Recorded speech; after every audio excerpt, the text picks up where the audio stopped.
Today's build is using all brand new parts, super easy to copy for yourself, and it's packing some serious 1080p gaming performance. I noticed some comments over the last few weeks from you guys and even my own editor that I've started to lose my way in the aesthetic department. I've lost my mojo! We've been cranking out the Pure Performance build guide videos and I'm actually having a lot of fun with them, but builds like this are where my true roots lie and I gotta find the right balance. This $600 PC is actually packing some balance of its own because clearly we're paying a little extra money for the white and green aesthetic, but the CPU and GPU combo is still pretty min-max, so we're not really leaving performance on the table. I'm gonna show you how to copy this for yourself. I actually tried to use a completely different GPU for this project and things went a little wrong, so we're gonna explain all of that after a quick word from today's sponsor. Ugreen, and specifically their Nexode X 160 watt charger. Now, typically chargers aren't super special, but for the ultra nerds like myself that wanna literally min-max charging their devices for peak productivity and just because it's satisfying, this charger is different from the rest. It's part of their Nexode X series, which uses the latest electronic stacking technology to make sure it delivers the most amount of power in the smallest form factor. There's 3 USB Type-C ports and 1 Type-A for a total of 160 watts, so that means you can charge your laptop, phone, tablet, and whatever you want, and they'll all get fast charging speeds. Despite all these videos of me building a PC, I'm still daily driving a MacBook every single day, and this can charge it from 0 to 50% in less than 30 minutes with its 140 watt single port. It's crazy. If you want to take your charging to the next level, then head on down to the link in the description or in the pinned comment. All right, so let's start with the color scheme first because I don't want that to deter some of you if you aren't vibing with the white and green combo. These cable extensions are from Formula Mod and they only cost $24, but if you're copying this from home, you could go with literally any color that you want or no extensions if you're trying to save some money. Companies like Asia Horse, Formula Mod, and Easy DIY have some really cool colors and they always look great, especially when paired with a solid colored build. If you keep all of the parts to white like I did, then any color extension is going to be super contrasty and really pop, and I just randomly went with green because it's been a while since we used it. We actually used these exact extensions a few months ago in a Flippin' Friday episode. I am working on the next episode of Flippin' Friday, by the way, and I even painted the CPU cooler the same color for that build, but this time I'm just sticking with white. Underneath this white spray painted stock Ryzen cooler is of course the Ryzen 5 5500, which you can pick up brand new these days for less than $85. Every now and then we go through phases where one CPU will kind of dominate the market and pretty much make every other CPU around that same price range obsolete, and we're actually kind of getting there with the 5500. At $100, this was a pretty solid option because it was much cheaper than the 5600 with only a little less performance, and there was a big gap between a used Ryzen 5 3600. Well, now that gap has shrunk as this price continues to go down, and at $80 to $85, this is just a no-brainer. Honestly, I think this is the #1 CPU for anyone building a $500 to $700 new parts gaming PC because it's not going to bottleneck any 1080p GPU, and being on AM4 ensures that you can upgrade it easily over time. The motherboard we got for it is just an Asus Prime B450M-A, which isn't anything super special and doesn't even have built-in Wi-Fi, but being on B450 allows us to upgrade this to a better Ryzen 7 and possibly even an X3D model in the future. If we did something like that, we'd be able to not only keep that motherboard, but also the RAM. And the kit we're going with is the T-Force Delta RGB, which is 2x8GB clocked at 3200 MHz. This speed is still the sweet spot as far as I'm concerned for value, and the T-Force Delta series is just really tough to beat in terms of price to performance, and that's actually true for both DDR4 and DDR5. I use this kit all the time for the budget DDR4 white builds like this one, and we also use the DDR5 version often for builds like the Glacial Spike that we sell on ZTTbuilds.com. And speaking of my website, one of the resources we offer for free is the ZTTBuildHelp.com page, and this is not only a hub to explain all of the tier lists, GPU performance comparisons, and things like that, but we also just added the Pure Performance build templates. Here's multiple parts lists for different price ranges of builds with explanations for each individual part. If we look at the $575 Pure Performance template, we do indeed have the Ryzen 5 5500, and the GPU in here is also what we're going with for today's build. Although I don't recommend this specific model for a Pure Performance build because we're paying $10 to $20 more for the white aesthetic, this is the ASRock RX 6600 that I grabbed off Amazon for $210. The 5500 and RX 6600 is a proven 1080p combination already, and we'll confirm that in the upcoming benchmarking section. But like I said in the intro, this isn't the original GPU I tried to use for this project. I originally wanted to use an Intel Sparkle A750, and this is even the GPU that I installed when I built the PC over on twitch.tv/ZachsTechTurf, but we ran into some problems with that card. I want to finish talking about this build first, but if you are interested in hearing about the quirkiness that we had with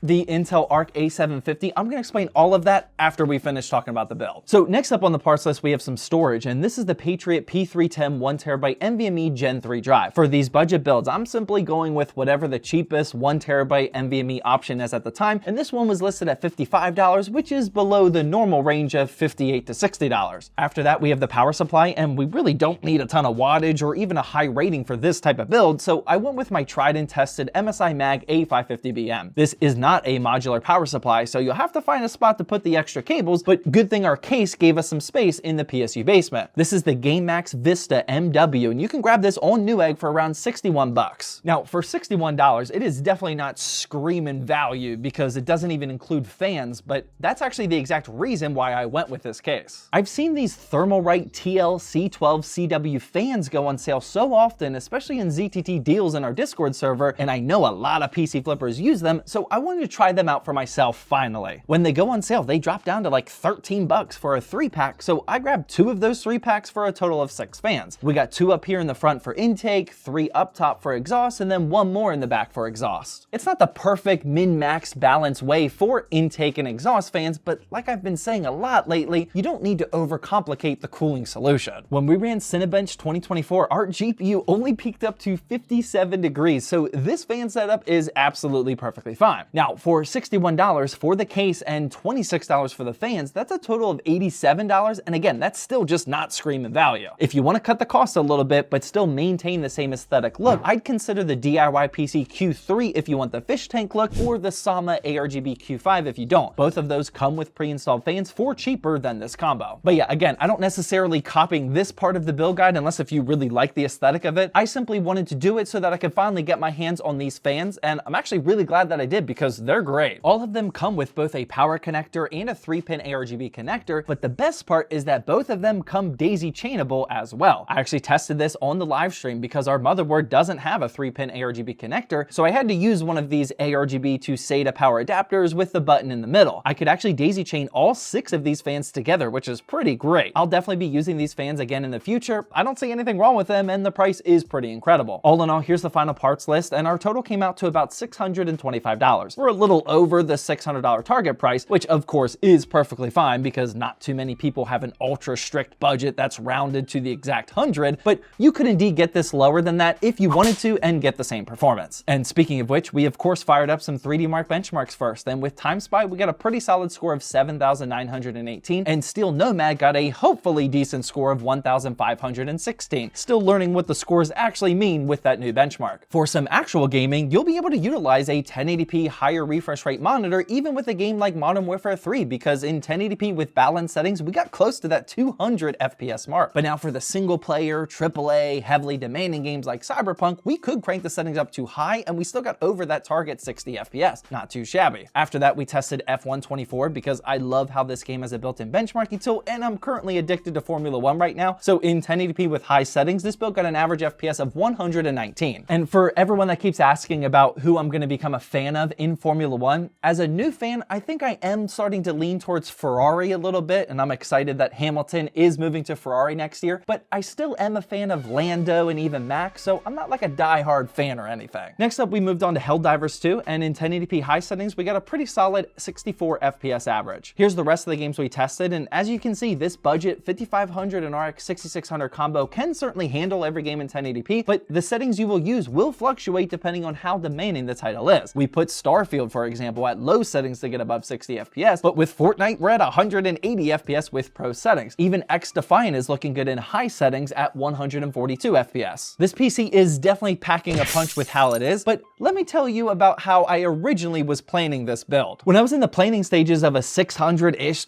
white gaming PC, I didn't want to go with the RX 6600 because I just used this in our $600 performance versus aesthetics video. Mark in our Discord server suggested the Sparkle Intel Arc Arc A750, which costs a bit more, around $250, so that's what I originally installed. Now, we've done multiple videos with the Arc A750 and haven't ever had any serious issues, just some minor quirkiness here and there with the drivers and sometimes capturing the footage with the capture card from another PC. But this time things were different. I'm still not entirely sure what happened, but we were definitely not getting the FPS that we should have been getting. Here's the screenshot of all of our average and 1% low benchmarks, and some of these look normal like Helldivers 2 and Cyberpunk, but both Hogwarts Legacy and Starfield only getting 34 FPS is a bit sus. We tried everything that we know, such as rolling back the GPU drivers, making sure rebar was enabled and things like that, but we couldn't fix it. I couldn't get a definitive answer, but maybe this card is struggling with the PCIe Gen 3 slot on the motherboard. I'm not entirely sure. Maybe someone smarter than me knows better down in the comment section, so I'll heart a message down there if I see what's most likely the answer, just so you know. But yeah, since we couldn't figure that one out, we made an audible to switch to the RX 6600 that I was originally trying not to use, and because of that is the reason why this video is launching on a Monday instead of last Friday. Sorry I'm late, I just don't give up. Either way though, this is definitely still a build that's worth copying with the RX 6600, but if you do want to see a build where we successfully use the Intel Arc A750, then feel free to click the video that's on the screen now.